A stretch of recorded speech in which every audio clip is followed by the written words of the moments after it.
ഇപ്പോൾ കേരളത്തിലെ BJPയെ സംബന്ധിച്ച് ശബരിമല പോലെ ഒരു സുവർണാവസരം എന്ന് അവർ തന്നെ പറഞ്ഞാണ്. ആ സമയത്ത് പോലും കൃത്യമായ ഒരു ഇമ്പാക്റ്റ് ഉണ്ടാക്കാൻ പരാജയപ്പെട്ടു പോയ ഒരു പാർട്ടിയാണ് BJP.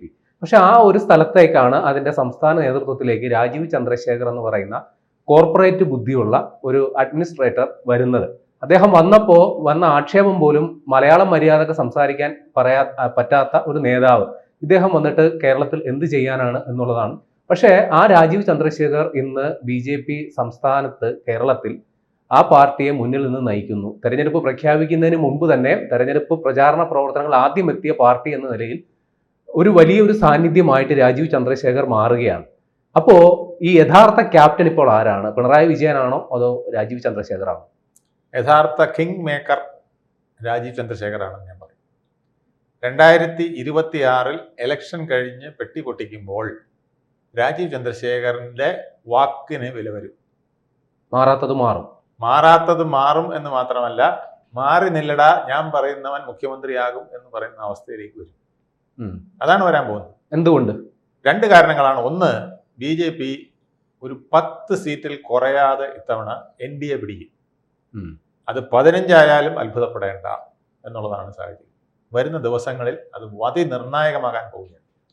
ഒരു 15 സീറ്റിൽ BJPക്ക്, അതായത് 2020-യും BDJS-ഉം BJP-യും ചേർന്ന് 15 സീറ്റ് പിടിക്കാനുള്ള സാധ്യത നിലവിലുണ്ട്. 10 സീറ്റിനടുപ്പിച്ച് കണ്ണടച്ചുകൊണ്ട് അവർക്ക് കിട്ടും.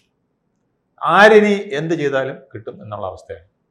ഇതൊരു ജീവൻ മരണ പോരാട്ടമാണ്. ഇനി അധികം സമയമില്ല. BJPക്ക് കറക്റ്റ് സ്ലോഗൻ ഇട്ട് കൊടുക്കാൻ അറിയാവുന്ന ആളാണ് രാജീവ് ചന്ദ്രശേഖർ. ഇപ്പോഴത്തെ അവസ്ഥയിൽ BJPയുടെ ചുക്കാൻ പിടിക്കുന്ന രാജീവ് ചന്ദ്രശേഖർക്ക് എവിടെ ആരെ സ്ഥാനാർത്ഥിയാക്കണം എന്നുള്ളത് മനസ്സിലായി കഴിഞ്ഞു. അദ്ദേഹം തിരുവനന്തപുരം കോർപ്പറേഷൻ പിടിച്ചത് അങ്ങനെയാണ്. മിടുക്കന്മാരെ, മിടുക്കികളെ സ്ഥാനാർത്ഥിയാക്കിയപ്പോൾ ജനം അങ്ങ് വോട്ട് ചെയ്തു. അല്ലാതെ BJPയുടെ ബേസ് വെച്ചിട്ട് മാത്രമല്ല. BJPയുടെ ബേസ് വെച്ചാൽ ഇവിടെ ഒരു 35 എന്നുള്ളത് 40 സീറ്റ്, അതിനപ്പുറം കിട്ടില്ല. എന്നോട് ഇവിടുത്തെ CPM-ന്റെ വലിയ തലതൊട്ടപ്പന്മാർ വരെ പറഞ്ഞു. ഞാൻ പറഞ്ഞു BJPക്ക് 52 സീറ്റ് കിട്ടുമെന്ന് ഞാൻ അന്ന് പറഞ്ഞു. അതെങ്ങനെയാണെന്ന് എന്നോട് ചോദിച്ചു. ഞാൻ പറഞ്ഞു അവർക്ക് 35 സീറ്റ് ഉള്ളതിൽ ഒരു 10 സീറ്റ് അവരുടെ നിന്ന് പോവും. പക്ഷേ അവർ 20-22 സീറ്റിൽ ജയിക്കും.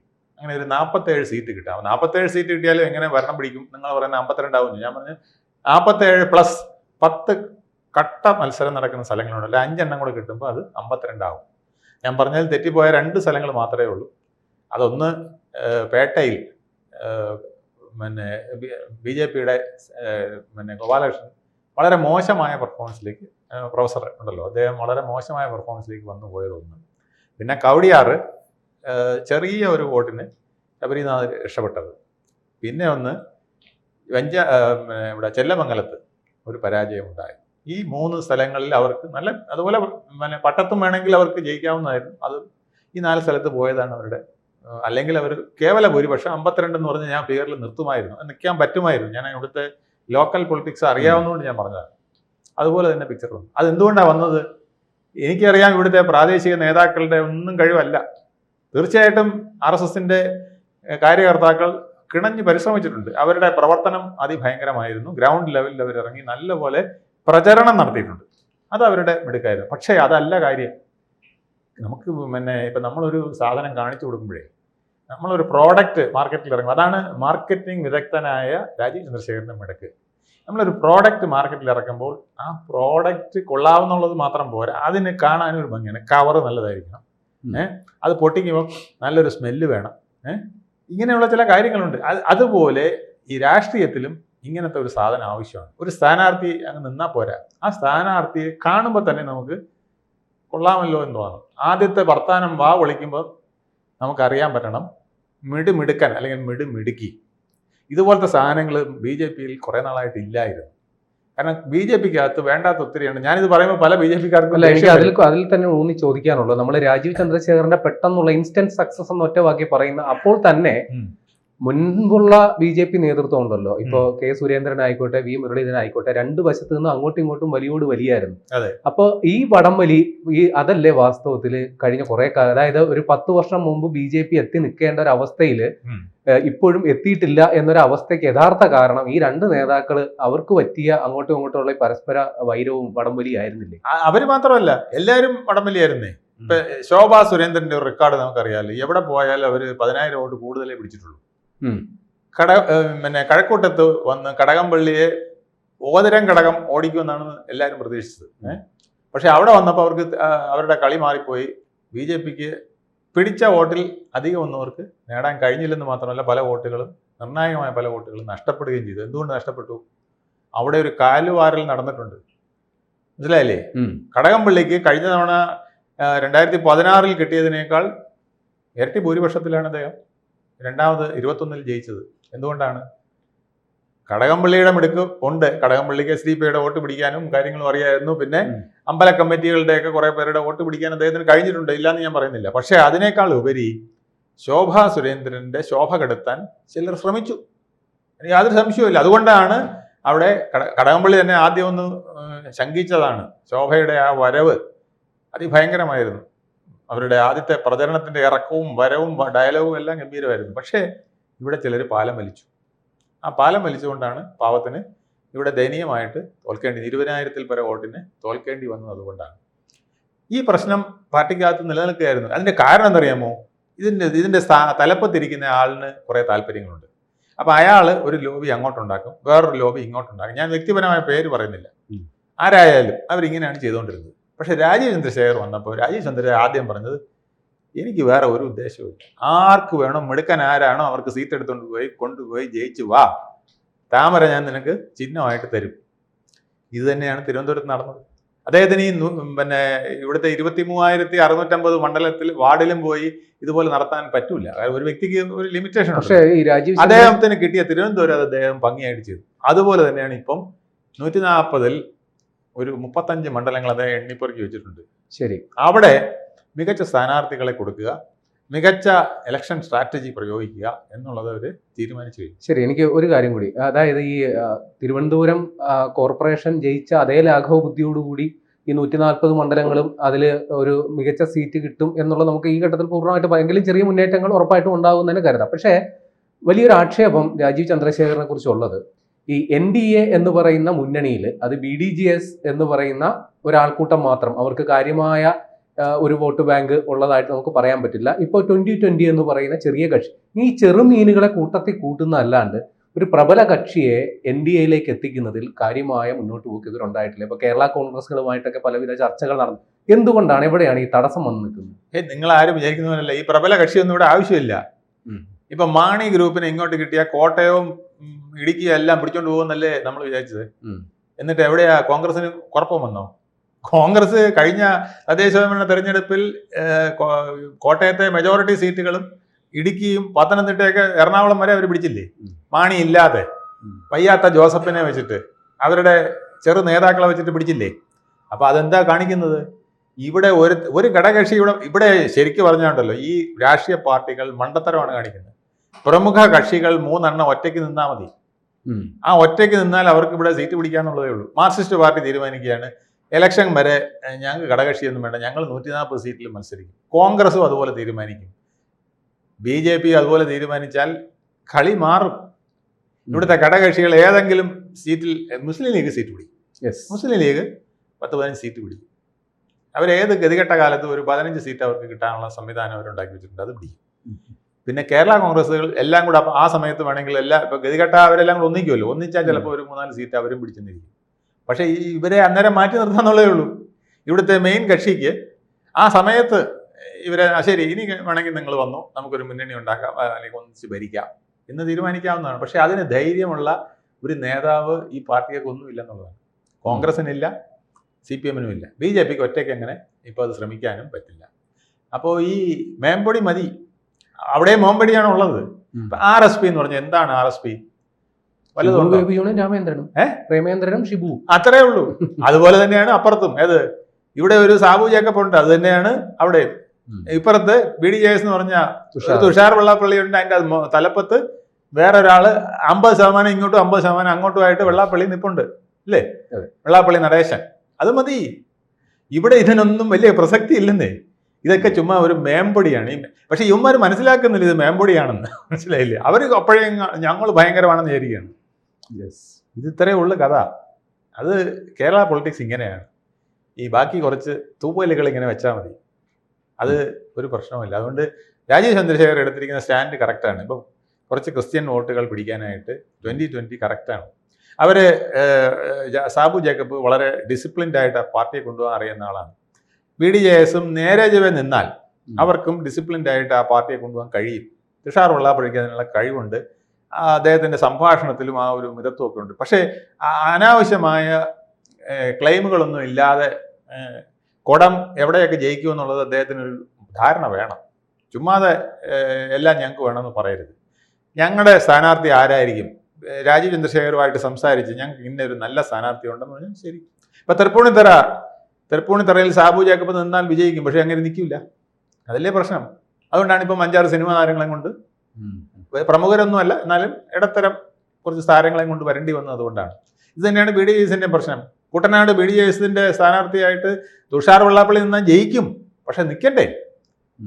അത് ഇവർ തയ്യാറാവില്ല. ഇതാണ് ഘടകകക്ഷികളിൽ പലരുടെയും പ്രശ്നം. ഷുവർ സീറ്റായിട്ട് ഇപ്പോൾ പിന്നെ നേമത്ത് കൊണ്ടോ എഴുത്താന്ന് പറഞ്ഞാൽ വേണമെങ്കിൽ നിൽക്കും, അത് കൊടുക്കൂല. അത് BJPക്ക് നേമം വട്ടിയൂർക്കാവും കിഴക്കൂട്ടം കൊടുക്കാൻ പറ്റൂ? അവർ എത്ര വർഷം കിടന്ന് പണിതുണ്ടാക്കിയതെന്നറിയാമോ? ജീവത്യാഗം ചെയ്തുണ്ടാക്കിയതാണ് ഈ 3 മണ്ഡലങ്ങളിലെ അവരുടെ ശക്തി.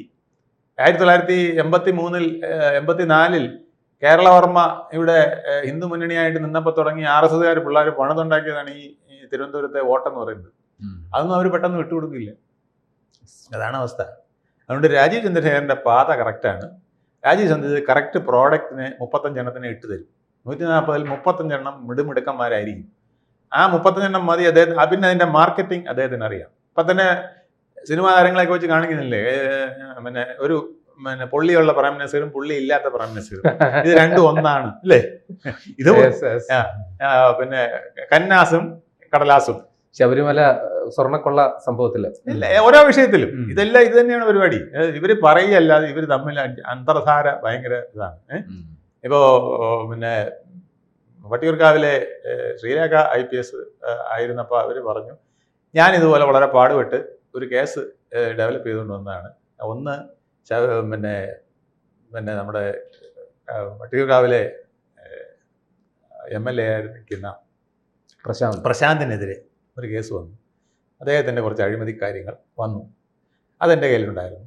അതുപോലെ തന്നെ കായംകുളത്തെ പ്രതിഭയ്ക്കെതിരെ ചില അഴിമതികളുണ്ടായിരുന്നു. ഭൂമി തട്ടിപ്പുകയായി ബന്ധപ്പെട്ടൊക്കെ റിലേറ്റഡ് ആയിട്ട് വരുന്ന ഒരു അഴിമതി, 2 അഴിമതി ഫയലുകൾ എൻ്റെ കയ്യിലുണ്ടായിരുന്നു.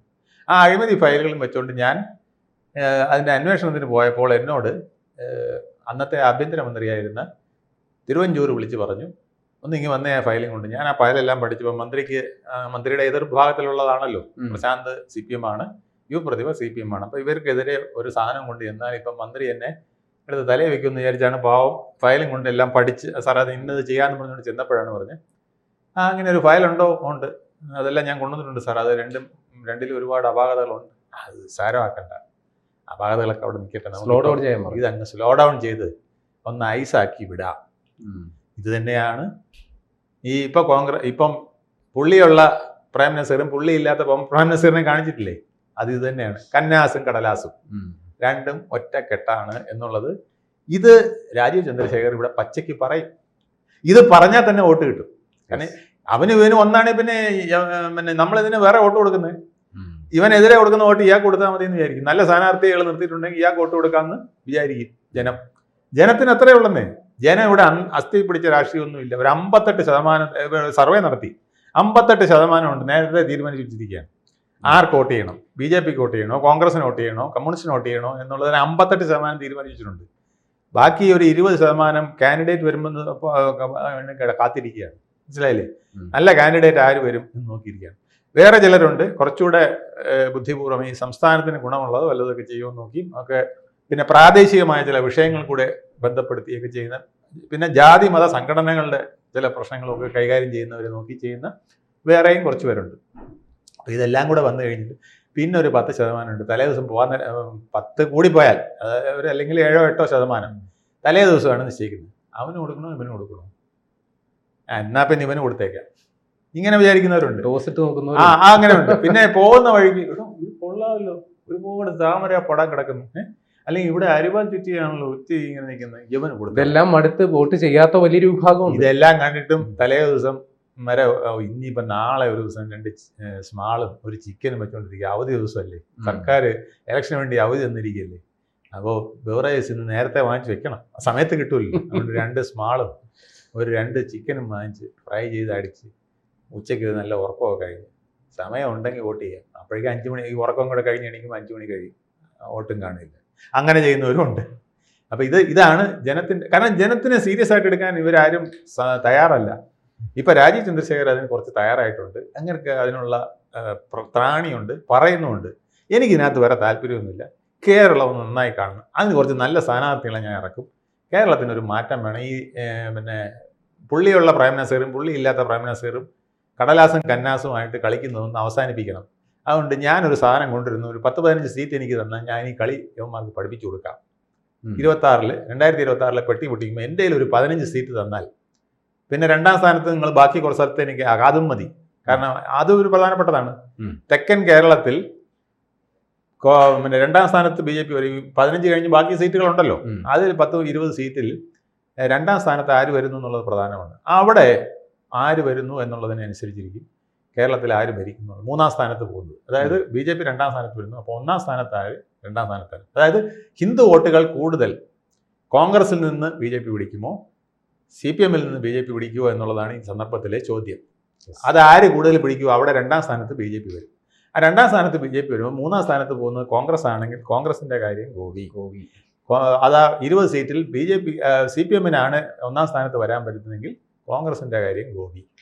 അപ്പോൾ അതും വിധി നിർണ്ണയിക്കുന്നത് ആരാണ്? BJP. അതുകൊണ്ടാണ് ഞാൻ പറഞ്ഞത് രാജീവ് ചന്ദ്രശേഖർക്ക് ഈ പുള്ളി ഒന്ന് മാറ്റാനുള്ള അവസരം, പുള്ളിയുള്ള പ്രൈം മിനിസ്റ്ററിനെയും പുള്ളി ഇല്ലാത്ത പ്രൈം മിനിസ്റ്ററിനെയും ജനത്തിന് മുമ്പിൽ കാണിച്ചു കൊടുക്കാനുള്ള ഒരു അവസരം കിട്ടും. നമുക്ക് പെട്ടി പൊട്ടിക്കുമ്പോൾ നോക്കാം. ജനം എങ്ങനെ തീരുമാനിക്കുമെന്ന് നമുക്ക് പറയാൻ പറ്റില്ലല്ലോ. കൂടുതൽ വാർത്തകളും വിശേഷങ്ങളും നിങ്ങളിലേക്ക് എത്താൻ ABC മലയാളം സബ്സ്ക്രൈബ് ചെയ്യുക, ബെൽ ബട്ടണും അമർത്തുക.